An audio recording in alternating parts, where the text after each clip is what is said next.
MD Universal Studios present.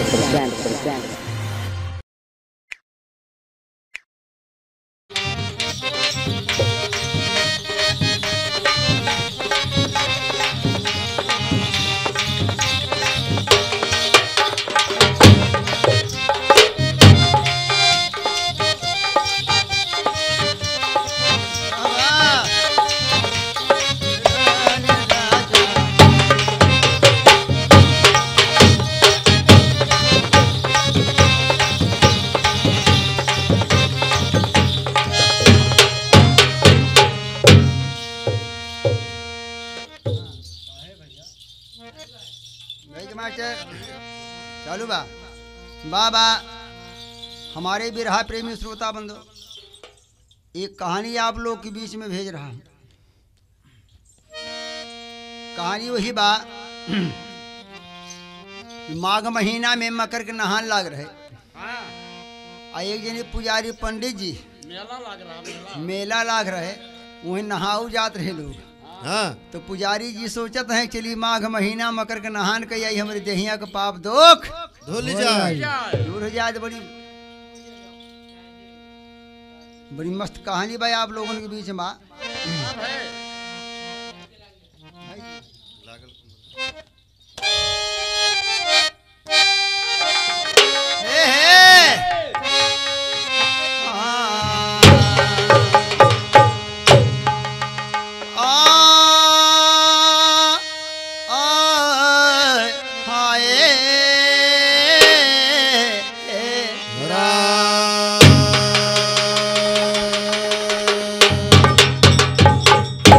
भैया लागल कुंभ पुजारी घर से किए पयान, चलले माघ में नहाने खींचरवा।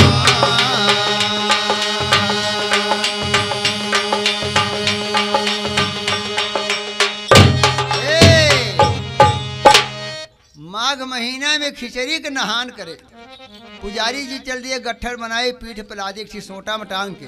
कैसे कहना बा पंडित निकल पड़े घर से पोथियो पत्रा लेकर, जाते जाते कुछ दूर पे एक दुसाद्र के लड़की मिली सुंदर।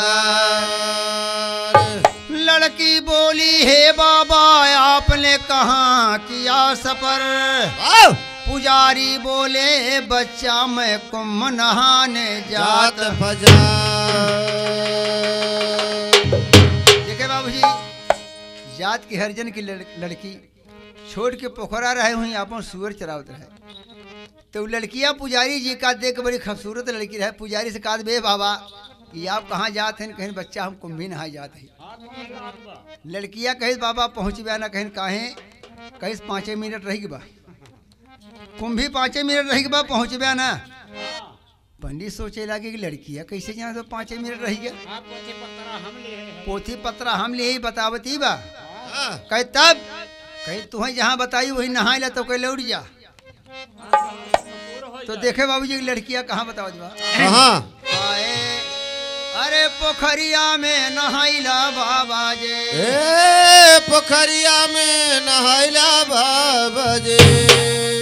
हंस के कहन लगी वो सब दिन के छोकरिया, पोखरिया में नहाइला बाबा जे। हंस के कहन लगी वो सब दिन के छोकरिया, पोखरिया में नहाइला बाबा जी। हंस के कहन लगी वो सब दिन के छोकरिया, पोखरिया में नहाइला बाबा जी। लड़कियां हंस के कहत बा कि जौनी हमार सुअरिये लौटत आई हम नहा ले, तो कहीं से लौट जा। अरे बाप रे बाप, इतना सुनते पंडित जी के देह माग लागे कि हम पुजारी आदमी हम सुअर लौटत हैं, हम नहाई ली।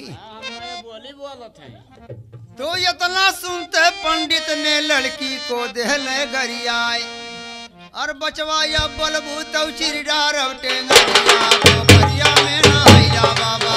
ये बचवाया बलबूत चिरडार टेंगरिया, पोखरिया में नहाइला बाबा। हाँ पोखरिया में नहाइला, पोखरिया में नहाइला, पोखरिया में नहाइला बाबा।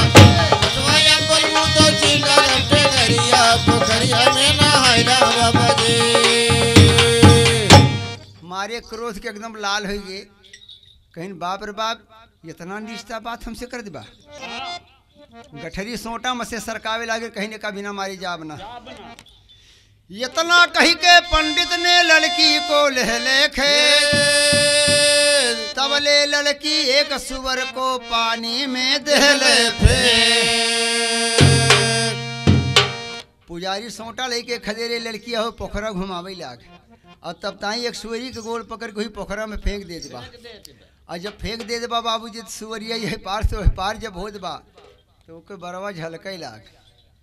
जब बरवा झलके लागती ही एक ठीक तर्ज बा। कैसे बा?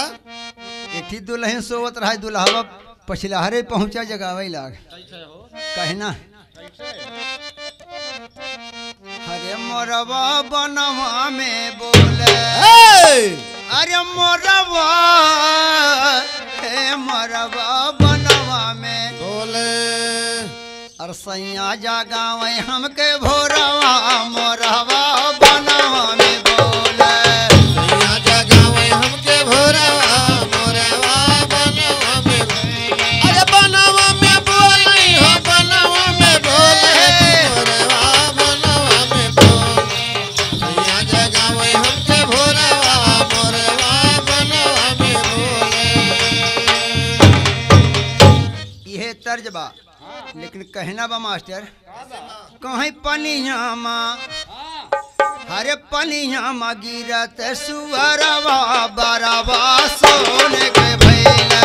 पनियामा गिरत सुअरवा, बरवा सोने के भैले। गिरत सुअरवा, बरवा सोने के भैले। पुजारी सोटा लेके खड़े खड़े खाली सुअरिया के लखत हैं दादा। ये सुअरिया पोखरवा में से निकल बरवा सोने के हो गए। हाँ। पंडित मन में करे फिकरिया, लड़की गुण में भयगरिया की बरवा बरवा सोने के भैले। हर जाय पंडित कूदे वे पोखरवा, बरवा सोने के भैले।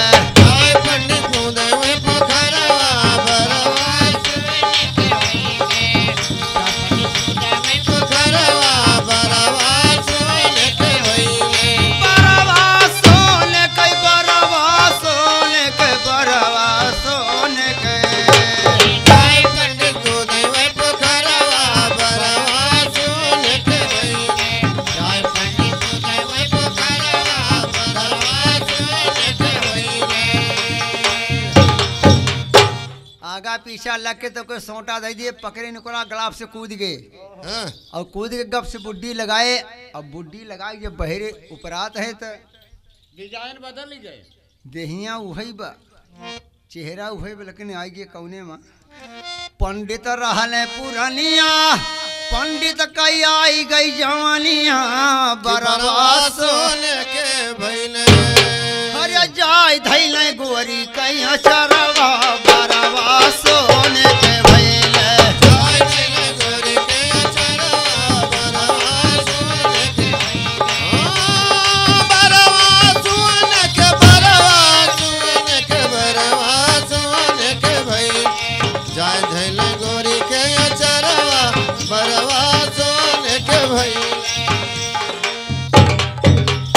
कहीं पंडित ज्ञानिया बाबूजी जाए के गप से पकड़बे दिखी, जाके गोरे फाट पड़े। गोले बना गप से पकड़ लिए। और कहत काय हैं, कहीं पंडित ज्ञानिया शादी कैला हमारी जनिया की, बरवा सोने के भैले। अरे चल कई मजवा लूटा हमारे घरवा, बरवा सोने के भैले। मजवा लूटा हमरे घरवा, बरवा सोने के भैले। मजवा लूटा हमरे घरवा, बरवा सोने के भैले। बरवा सोने के, बरवा सोने के, बरवा सोने के। मजवा लूटा हमरे घरवा, बरवा सोने के भैले। मजवा लूटा हमरे घरवा, बरवा सोने के भैले। वाह वाह, लड़कियों कर मनिए ताकि पंडित जी कहाँ से ले देबा। कहना बा मास्टर, कैसे बा? तो लड़की मन ही मन मुस्काई और बोला पंडित का समझाई, मालिक मात पिता जे जन्माए वो दरिया पोखरिया में नहाइला बाबा जी। मालिक मात पिता जे जन्माए वो दरिया पोखरिया में नहाइला बाबा जी। मालिक मात पिता जे जन्माए वो दरिया पोखरिया में नहाइला बाबा जी। बाबूजी पुजारी जी से लड़की बोलत बा कि हमरे माई बाप मालिक है जी हमका पैदा किए है, ये सपने मन के बियाह कैलिए तो कहूँ ठिकाना ना लागे। इतना दे थुके हो। हाँ थुकी है तब इतना कही के अपन सुअर हाँक देत बा। और जब हाँक दे देबा तो पुजारी जी भी खड़े खड़े सोचत है मामला गड़बड़ हो गया, न घर ही जाए लायक है न कुंभी नहाई जाए लायक, जाई तो जाई कहाँ जाई। एक ठीक तर्जमा मास्टर कैसे बा? एक ठीक दुल्हन के दुल्हा परदेश में रहे, आज जब बोलत व्यक्ति चिरई अरे बोल जनी बोला, अरे बोल जनी बोला पपिहरा प्यू कई बोल जनी बोला, पपिहरा प्यू के बोल जनी बोला, पपिहरा प्यू के बोल जनी बोला। चढ़ली जवनिया कई बोल जनी खोला, पपिहरा हरी कई बोल जनी बोला, पपिहरा प्यू के बोल जनी बोला, पपिहरा प्यू के बोल जनी बोला। यह तर्जबा वो पुजारी बाबा जी सोटा हाथ में लिए झोरी झंकड़ी लिए खड़ा है, लेकिन कहना बा मास्टर हरे पुजरिया पंडे धरे वहीं झोला, पुजरिया पंडित धरे वहीं झोला, पुजरिया पंडित धरे वहीं झोला। धरे वहीं झोला है धरे वहीं झोला, पुजरिया पंडे धरे वहीं झोला, पुजरिया पंडित धरे वहीं झोला, पुजरिया पंडित धरे वहीं झोला। लड़की का पंडित जी लिए बछुआई, लड़की का पंडित जी लिए पछुआए, लड़की का पंडित जी लिए पछुआए। चलता चलत वो करे घर गई लैया आए, चलते चलत वो करे घर गई ले आए, चलते चलत वो करे घर गई ले आए। मीठी बचना महातरी ऐसे बोला, पुजरिया पंडे धरे वहीं झोला, पुजरिया पंडित धरे वहीं झोला, पुजरिया पंडित धरे वहीं झोला, पुजरिया पंडित धरे वहीं झोला। जाएग बाबूजी आगे आगे लड़की पीछे से पुजारी महाराज जी ओकरे महतारी से सारी बयान बतावे लगे, सारी बयान बतावे लगे। महतरिया सोचत बा कि इतनी गुणवंती बा, लेकिन बाबूजी वो लड़कियां तीन चीज पाले रही आपन निजी, एक सुअर एक बिलार एक सुग्गा, बड़ी सौखी रही है। इन तीनों को बैठ के सथवे में खियावे और बाकी तो करे माई बाप करे। महतरिया सारी बात के जब पता पाएगा तो सोचत बा यह लड़की का हम राख ना पाए ये अपने मन के जब ऐसा की तो हमारे घर छोड़ के जाए। जाए, एक ठीक तर्ज बा। कैसे? लेकिन महतरिया कहा जब कि जौन पाली है वो का लेके जाओ, और तर्जिया वह बा मास्टर कैसे बा? अरे सुगना बोलाली बासा वड़िया न हो, सिया राम सिया राम। ए सुगना बोलेल बचे वरिया ने हो, सिया राम सिया राम। सुगना बोलेल बचे वरिया ने हो, सिया राम सिया राम।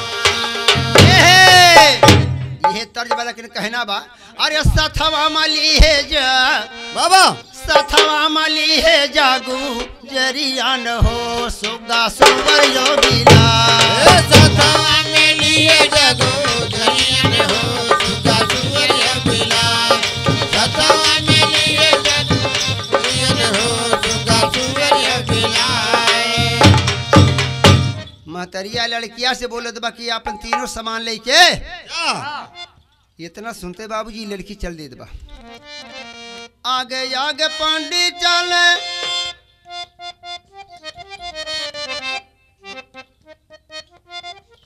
बाबूजी महतरिया कहत बा कि बेटा जौन तू लिया हो जियाए हो बिटिया एका अपन लइके लेहे जाओ। जाए ने खियाई जी आए ना पाए हम अपन में परेशान रह के तोहरे के देखब। हाँ आगे आगे पंडित चले पछमा गुजरिया ते करे बगल चले बड़की सुअरिया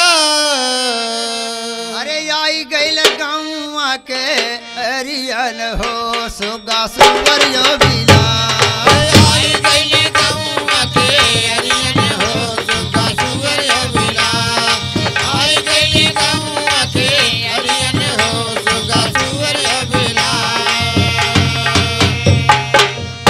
चेहरा से पुजारी जी का गांव के लोग सोचते थे यार तो जिससे पंडित काका चेहरा हाँ हाँ चेहरवा वैसे भी लेकिन पंडित काका पुरानिया ही जवान कहा अरे जवान है। पंडित जी का देखे सब विचार करे मानवा गैल रहने बाबा कुम्भी करयस ननवा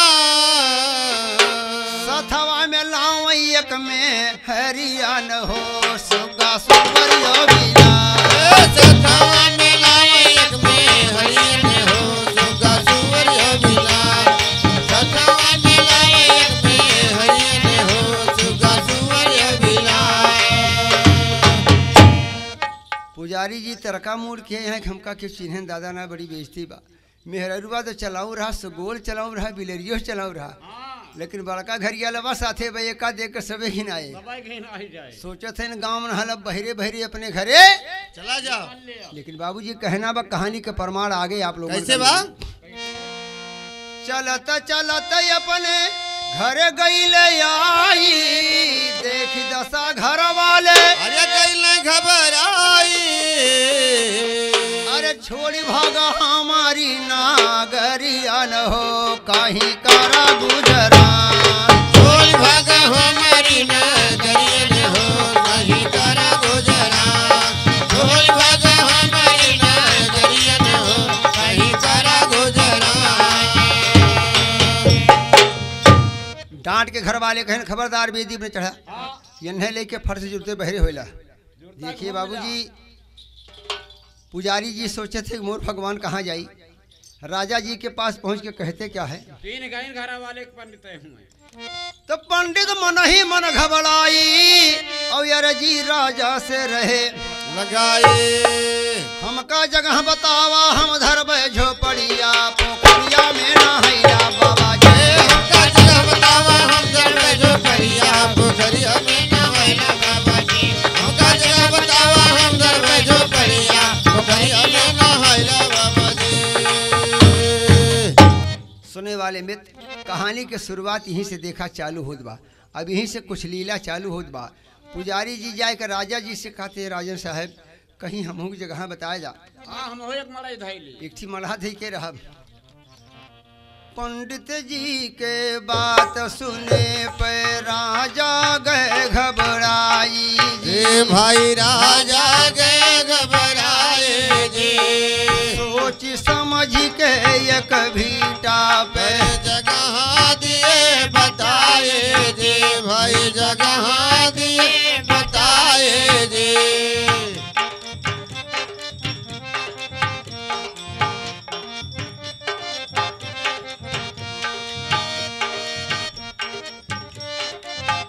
बाबा सोच समझ के एक भीटा पे जगह दिए बताई जी भाई जगह दिए बताए जी जगह दिए बताए जी तीनों प्राणी दवर धोपय कमल लिए धराए जे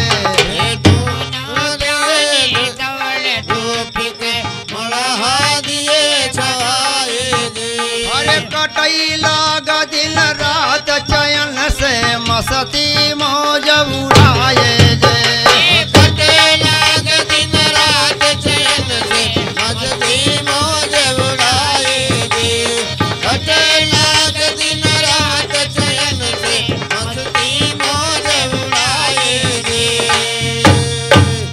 देखे बाबूजी राजा साहब के पोखरा चार भीटा रहा कहीं एक भीटा भी जाए के तुम ही गुजार अपन कहला दोनों प्राणी दौड़ धूप के पातर छात्र एक मरहा दे के उसी पे रहे लागे।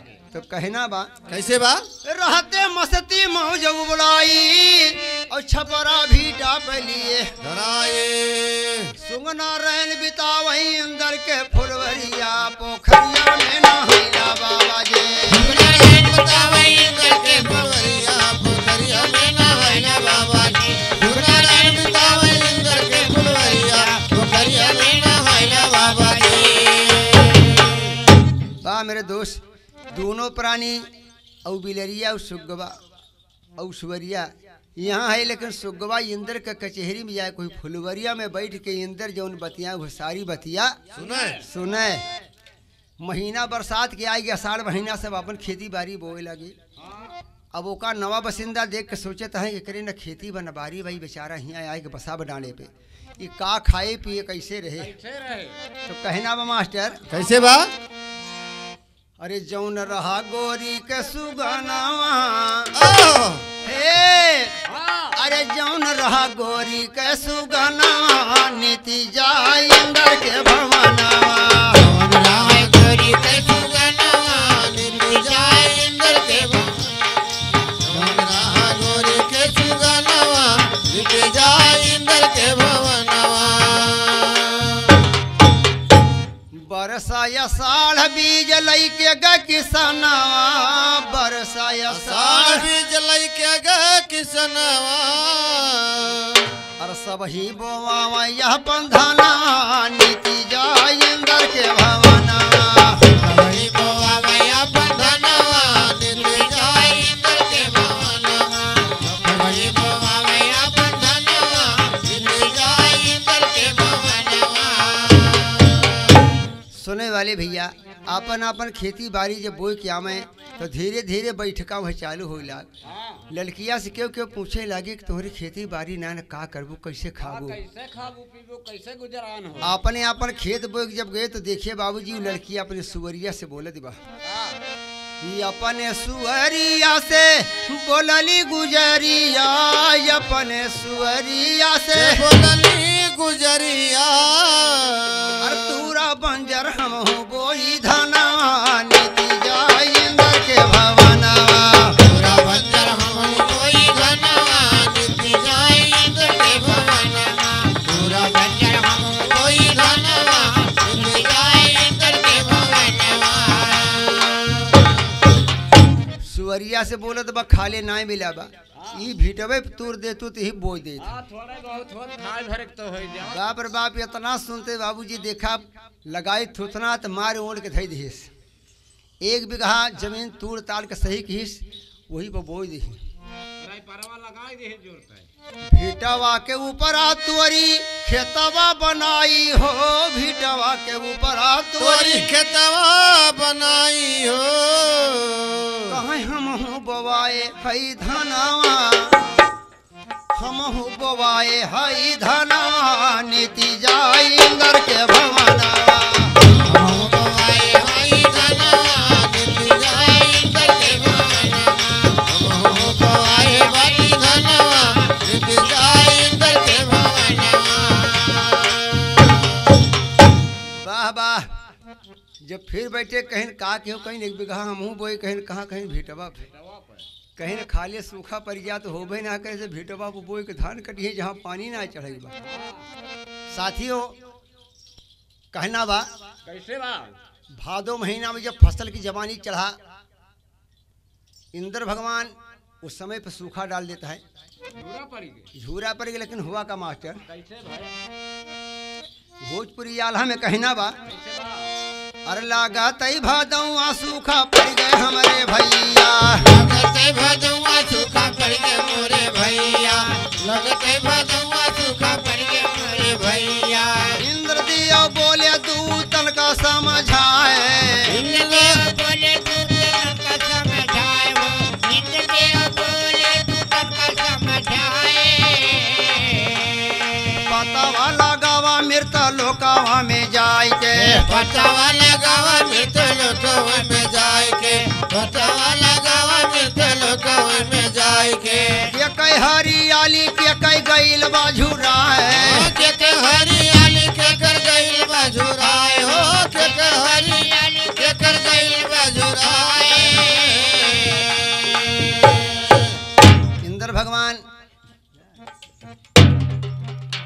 इंद्र भगवान दूत लोग से बोलत हैं कि जाए के मृत लोक में देखा कि एक झुरान बा के बचा बा। ये तनी बचनिया इंद्र दियो राजा बोले, ये तनी बचनिया इंद्र देव राजा बोले, ये तनी बचनिया इंद्र देव राजा बोले। दूत लोग पहुँचे मृता लोकावई में आए हैं, दूत लोग पहुँचे मृत लोकावई में आए हो, दूत लोग पहुँचे मृत लोकावई में आए। बाबा इतनी बात इंद्र भगवान के सुन करके बाबूजी दूत लोग जब आए कि मृत लोक में देखत हैं तब पानी के दर पे का बरसत बा, बरसई नाही पनिया बाबू बरसई अगिनिया, बरसे नाही पनिया बाबू बरसे अगिनिया, बरसे नाही पनिया बाबू बरसे अगिनिया। सब कई फसलिया एकदम गईल बाझुराए हे हो, सब के फसलिया एकदम गईल बाजुराए हो, सब के फसलिया एकदम गईल बाजुराए। दूत लोग देखत हैं एकदम स्वाहा हो गया सब, मृतलोक में सब फसल झुरा सब झुराए के बा। पारा लीली गैया वही भीटा वही के ऊपारा, भरली गैया वही बिटवे के ऊपरा, भरली गैया वही बिटवे के ऊपरा। एक बिगहा धान हरियाली रही छाए हो, एक बीघा धान हरियाली रही छाए हो, एक बीघा धान हरियाली रही छाए। बोरिंग कराए रहीन भाई। अरे बाप रे बाप, एक दूत की निगाह तब ताई भीटा में देखा तब तक गजब हरेरी छाए बे बिगहा धान, घबराई गया कि मोर भगवान खाले सब कई झुराई गई भीटे बाप के बोए सब हरियर बा। कि इतना हरेर बा।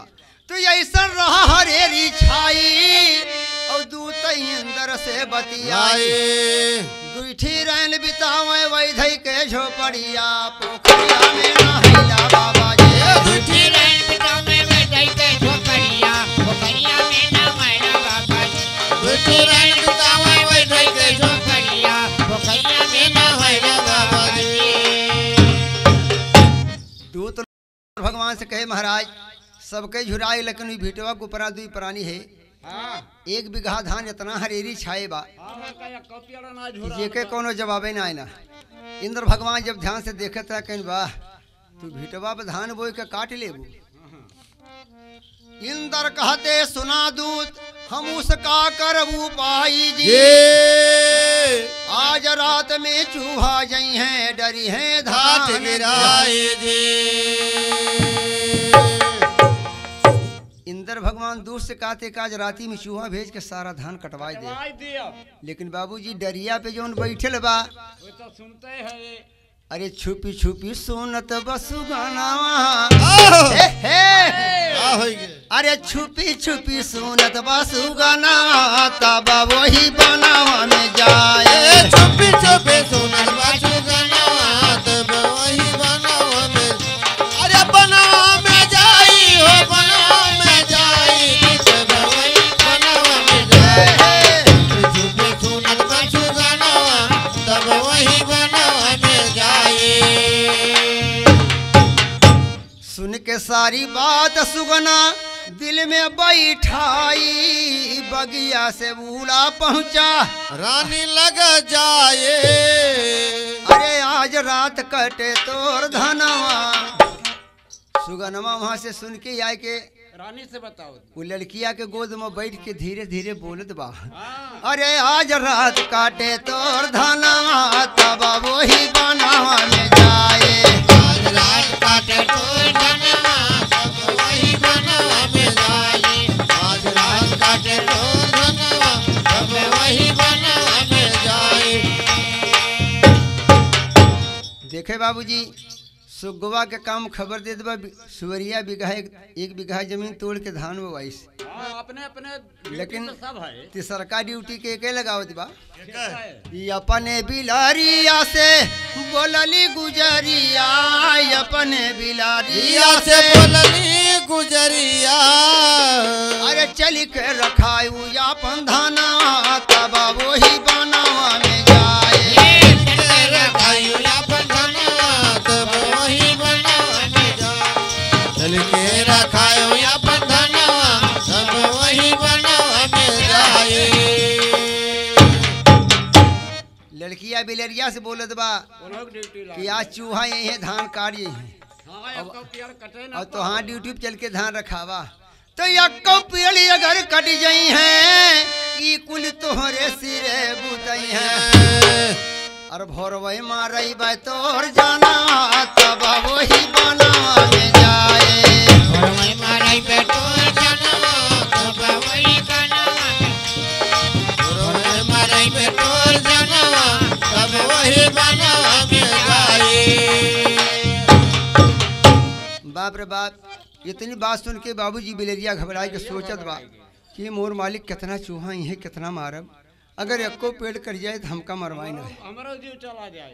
बिल्ली गई ले खेत के यारे चक्कर रही लगाई जे भाई चक्कर रहे लगाए जे जितना चूहा इंदर भेजे सबका मार गिराए जे भाई सबका मार गिराए जे पकड़ी पकड़ी के बिल्ली देखा देती ढेर लगाए जे भाई देती ढेर लगाए जे एकठी का नाम से रहा भाई लई गए प्राण बचाए जे एक ठिकाना दूसरा भाई लइए जान बचाए जे एक ठिकाना दूसरा भाई लइए जान बचाए जे।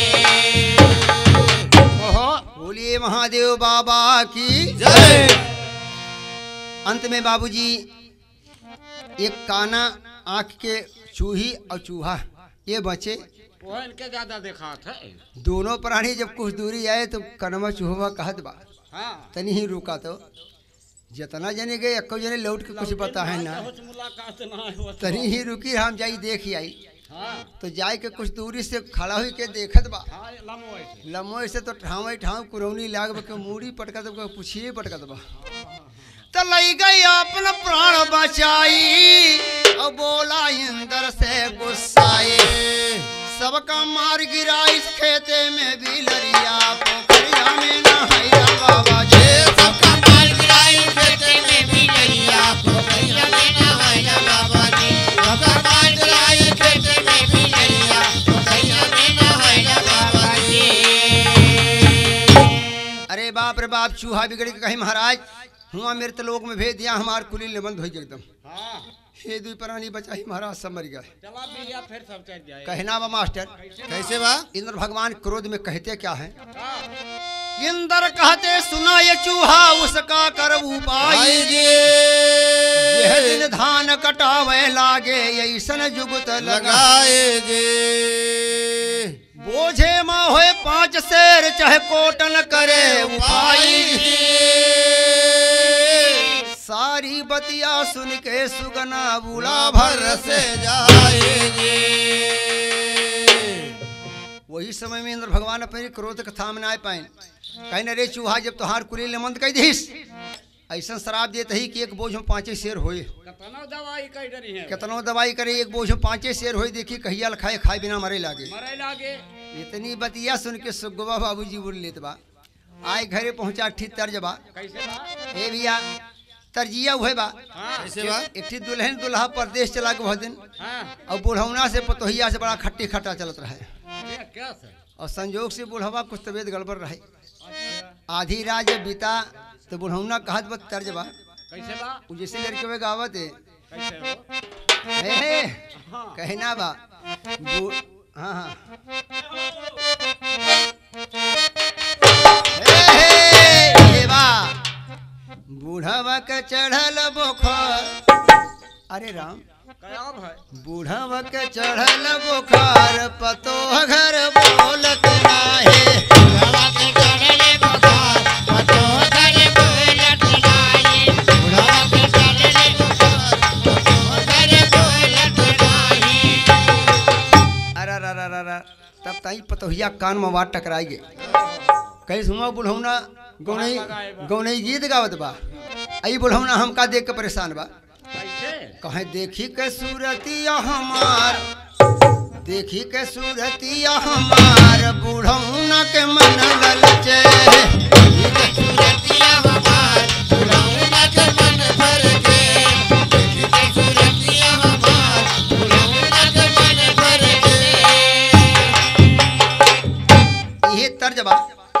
बाबूजी इंद्र जो शराब दे रहे हैं उस सुगनमा लड़किया से बोलत बा कैसे बोलत बा? कहे सुगन सुनावेला बयान, सुगन सुनावेला बयान सारा भगवान देहले।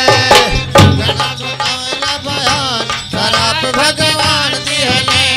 सुगना सुनावेला बयान शराब भगवान दिहले। देह दिल कटावे जाबू यापन तू ही धनवा, देह दिल कटावे जाबू यापन धनवा। बोझावा में 5 शेर होए तोरे धनवा, बोझावा में 5 शेर होए तोरे धनवा। बोझावा में 5 शेर होए तोरे धनवा। सुनी कई गुजरिया मुस्कान, सुनी कई गुजरिया मुस्कान सारा भगवान देहले। शराब भगवान दिहले। गुजरिया मुस्कान शराब भगवान दिहले। बाप रे बाप, लड़की हंसते तो बार भगवान, एक तो माई बाप से गलती की है हाँ, और दूसरे तो हमारे पीछे बड़ा तुम्हारे भगवान हमका के मिले। के मिले? बहुत बढ़िया भगवान है। बहुत बढ़िया हो। लड़कियां बोलत बा काऊ? कि सचमुच शराब दे हैं कहीं। हाँ रानी साहब, इंद्र भगवान शराब देने के बोझे में 5 शेर होए। हाँ, चाहे लाख कोशिश कर डर। करावई उपाय बासुलिया सुगनावा, करबै उपाय बात सुनिले सुगनवा। करबै उपाय बात सुनिले सुगनवा। देह दिन कटावे जावे यापन हम धनवा, देह दिल कटावे जावे अपन हम धनवा। देह दिल कटावे जावे अपन हम धनवा। हमारे बाई सन ज्ञान, हमारे बाई सन ज्ञान सारा भगवान देहले। मेरे भई संगियान शराब भगवान दिहले। मेरे भई संगियान शराब भगवान दिहले। अरे बाप रे बाप, लड़की ललकार के बोलत बा वाह! सुगना तनी सच्चे बताव कहीं। हम रानी एकदम सचमुच शराब दिए हैं कि बोझे में 5 शेर हुए। लड़की कहत बा 5 मुठावा के बोझावा बांधाई, पाँचे पाँचे मुठावा के बोझावा बनाई। पाँचे पाँचे मुठावा के बोझावा बनाई। देहले शराब इंदर जइहे खिसियाई, देहले शराब इंदर जइहे खिसियाई। देहले शराब इंदर जइहे खिसियाई। होई है अधिक मोर धान, होई है अधिक मोर धान सारा भगवान देहले। वही भैया जी के मोरे धान शराब भगवान दिहले। वही भैया जी के मोरे धान शराब भगवान दिहले। देखे बाबूजी, लड़कियां चलाकी की हिस 5 मुठा के सारा बोझ बधा दिस। भगवान तो शराब दिए हैं कि बोझे में 5 शेर। ओए! आज इंद्र भगवान के उस शराब पूर्ण करेगा। लड़की 5 मुठा के सारा बोझ बताई। बाप रे बाप, ढेरी लगा दिस। तो कहानी का आखिरी बोल बा कैसे बा? खत्म कहानी हुआ भाइयों सुनिए प्यारे सजन। कहाँ तलक ले बरन करी धान भय 27 टन हो। पोखरिया में नहाया बाबा जी। गाँव हीरा यादव रमन लिखे सयरिया पोखरिया में नहाइला बाबा जी। गाँव हीरा यादव रमन के सयरिया पोखरिया में नहाइला बाबा जी। गाँव हीरा यादव रमन के सयरिया पोखरिया में नहाइला बाबा जी। पंडित काछा मुन है भाई, लड़की पुंदरी नाम कहाई चल माघ में